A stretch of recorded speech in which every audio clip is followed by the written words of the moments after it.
Welcome to Brainish English Stories. It was just an accident, a simple mistake. On that night, the king's rooms were open, and Mr. Baron, feeling tired from standing, mistakenly entered an empty bedroom, thinking it was a good place to rest. He didn't expect his wife to leave before morning. Once he got used to the dim light, he noticed a big bed with blue and gold curtains in the middle of the room. It looked like a fancy bed where love was buried because the queen was not young anymore.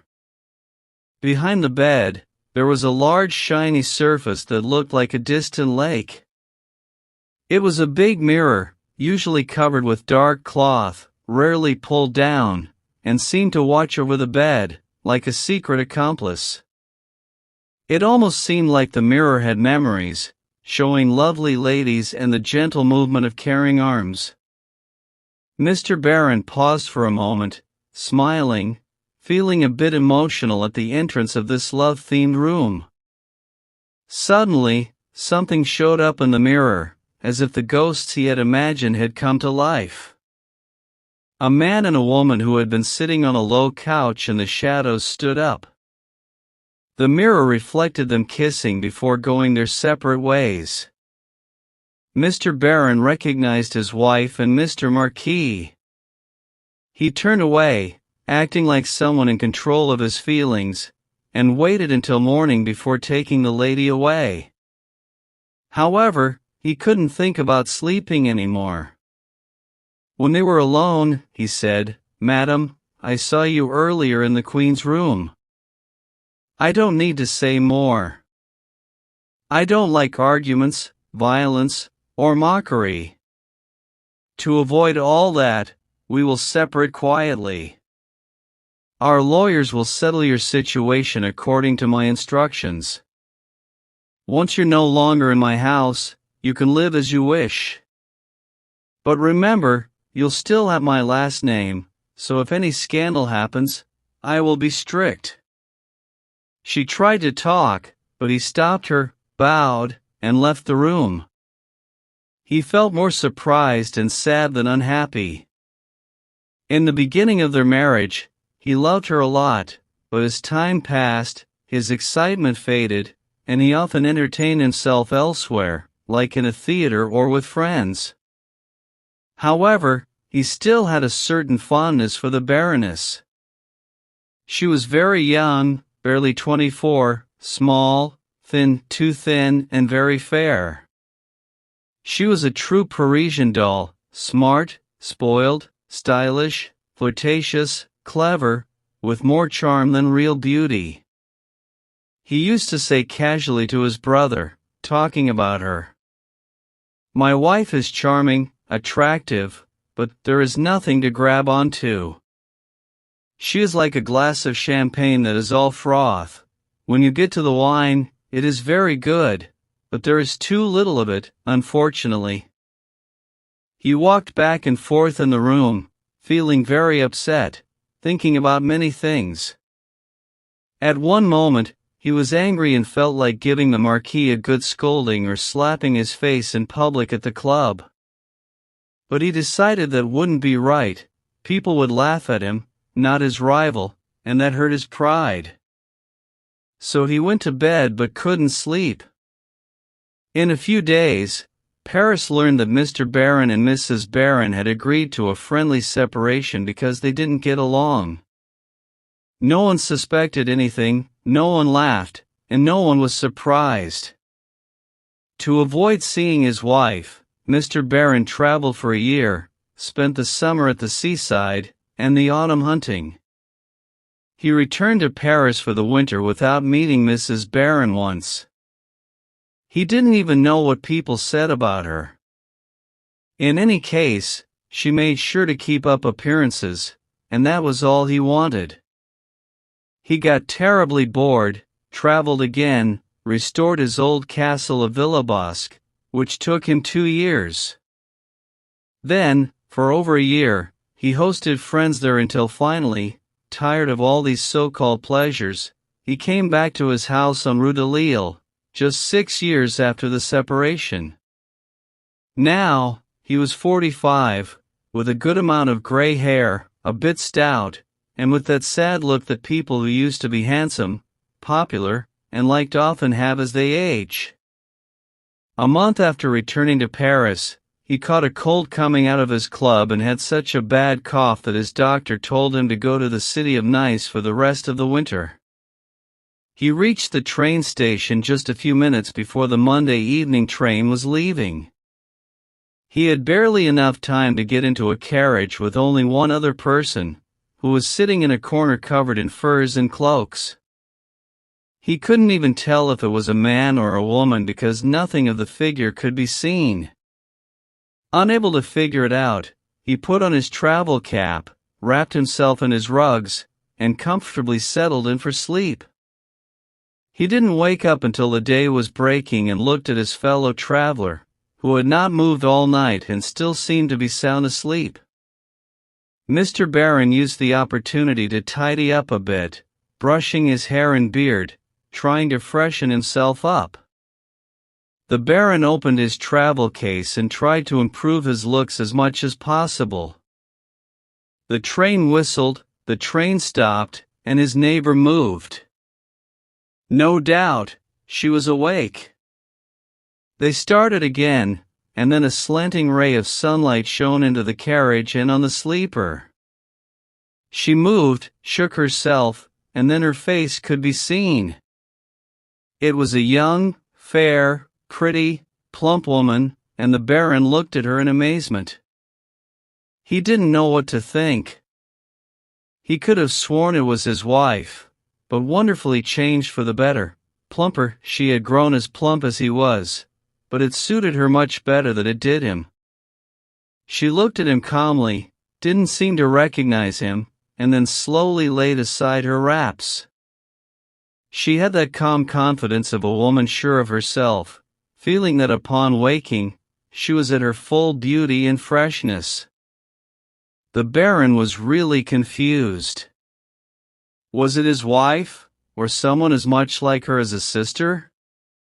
Not having seen her for 6 years, he might be mistaken. She yawned, and this gesture gave her away. She turned and looked at him again, calmly, indifferently, as if she barely saw him, and then looked out of the window again. He was upset and very confused, kept looking at her sideways. Yes, it was definitely his wife. How could he have doubted it?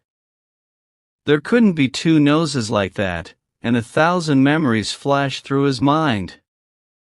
He felt the old feeling of love coming back to him and remembered the sweet smell of her skin, her smile when she put her arms on his shoulders, the soft sound of her voice, all her charming, coaxing ways. But she had changed and improved so much. It was her, but not quite. She seemed more mature, more developed, more of a woman, more attractive, incredibly attractive. This strange, unknown woman he had randomly met in a train belonged to him. He only had to say, "I insist upon it." He used to love her, lived only in her love, and now he had found her again, but so changed that he almost didn't recognize her. It was another, and yet it was still her. It was someone who had been born and grown since he left her. He thought that in a few years, almost everything changes in us, only the outline can be recognized, and sometimes even that disappears. The blood, the hair, the skin, everything changes and renews itself, and when people haven't seen each other for a long time, when they meet, they find each other totally different, although they are the same and have the same name. The heart can also change. He thought about this until it troubled him. This idea first took hold of him when he found her in the Queen's room. He wasn't angry at all. It wasn't the same woman he was looking at, the thin, excitable little doll from those days. What was he supposed to do? How should he talk to her, and what could he say? Did she recognize him? The train stopped again. He stood up, nodded, and said, "Bertha, do you need anything I can get for you?" She looked at him from top to bottom and answered, without any surprise, confusion, or anger, but with perfect indifference, "I don't need anything, thank you." He got out and walked up and down the platform a bit to gather himself and, in a way, regain his senses after a shock. What should he do now? If he got into another carriage, it would seem like he was running away. Should he be polite or persistent? That might seem like he was seeking forgiveness. Should he talk like he was in charge? He would look foolish, and, besides, he really didn't have the right to do so. He got back in and took his seat. While he was away, she quickly fixed her dress and hair, now lying stretched out on the seat, radiant and without showing any emotion. He turned to her and said, "My dear Bertha, since this strange chance has brought us together after 6 years of being apart, a quite friendly separation, should we continue to see each other as unchangeable enemies? We are stuck together, just the two of us, which is either good or bad. I'm not going to change carriages, so do you think it's better if we talk as friends until the end of our journey?" She answered, calmly again, "As you please." Then he suddenly stopped, not really knowing what to say. But being confident, he sat down in the middle seat and said, "Well, it seems I need to charm you." "That's fine. It's actually a pleasure because you are lovely. You can't imagine how much you've improved in the last 6 years. I don't know any woman who could give me the delightful feeling I had when you emerged from your wraps. I really couldn't have thought such a change was possible." Without moving her head or looking at him, she said, "I can't say the same for you. You have certainly deteriorated a lot." He blushed and felt confused, then, with a resigned smile, he said, "You're quite harsh." "Why?" she replied. "I'm just stating facts. I don't suppose you plan to offer me your love? So, it must be perfectly indifferent to you what I think about you. But I see it's a painful subject, so let's talk about something else. What have you been doing since I last saw you?" Feeling a bit embarrassed, he stuttered, I have traveled, done some shooting, and grown old, as you see." "And you?" She said calmly, "I've taken care of appearances, as you ordered me." He was very close to saying something mean but stopped himself and kissed his wife's hand, saying, "And I thank you." She was surprised. He was indeed diplomatic and always in control. He continued, "Since you've agreed to my first request, can we now talk without any bitterness?" She made a little surprised movement. "Bitterness? I don't feel any. You're a complete stranger to me. I'm just trying to keep up a difficult conversation." He was still looking at her, fascinated despite her harshness, and he felt a strong, overpowering desire to be in charge. Realizing that she had hurt his feelings, she said, "How old are you now? I thought you were younger than you look." "I am 45, and then he added, "I forgot to ask about Princess Rains. Are you still close to her?" She looked at him as if she hated him. "Yes, I certainly am. She is very well, thank you."